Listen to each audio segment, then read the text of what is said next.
Hey, this is Jackson Stansel, founder and CEO of Sentinel Fertigation, coming to you with another video for Sentinel Field Recon.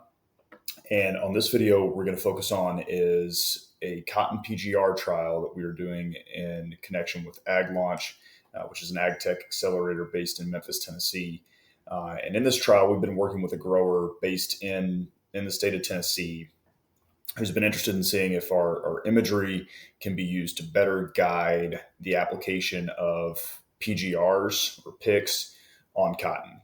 And so we're looking at this field here. This is a pivot irrigated cotton field in south central Tennessee. And you can see that with cotton, we're not getting the same sort of canopy development that we do with corn. It's extremely inconsistent, and it takes a while to canopy just given the way that that cotton is grown. But on this field, we can start to see some differences in biomass development across the field. You can kind of make out the pivot irrigated areas. You can see some drainages, some areas with better establishment, better canopy, some areas with worse establishment, worse canopy. And so what we're seeking to do is use this imagery to guide the rate of cotton PGRs that are applied variably in the field. So because this is a new technology, I'm going to take you out of in time into kind of a desktop GIS software. And here you can see the NDRE version of the image that was pulled down for this field. And you can see that where we have, colors that are yellow heading towards green, we have more biomass.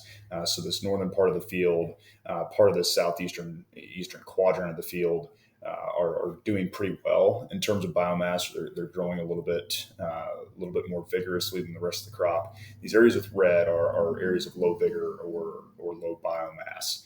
So if we take a look at the prescription that we generated off of this for PGRs, it's actually pretty interesting. So we can flip over here to this prescription, and you can see that in the areas with that higher biomass on the north side of the field, we're actually recommending about a 15 ounce per acre application. And then we pretty quickly cut down to about a 6 ounce per acre application. In this particular version of the script, we're running with a 0 minimum. And then in some cases, we go down to a 2 ounce per acre application rate in those areas with really low vigor, low biomass.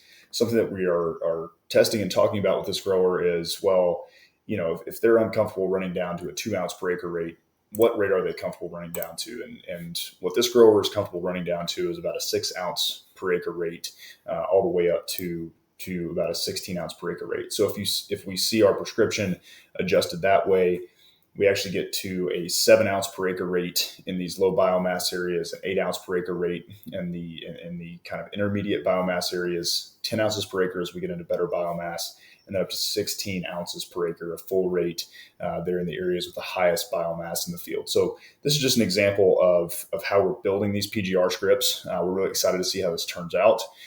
We hope to get up to this field later in the summer to do an actual in-field recon video that'll show how this is working in real time, comparing the satellite image-based variable rate scripts versus the grower's own variable rate management or even flat rate management on this field.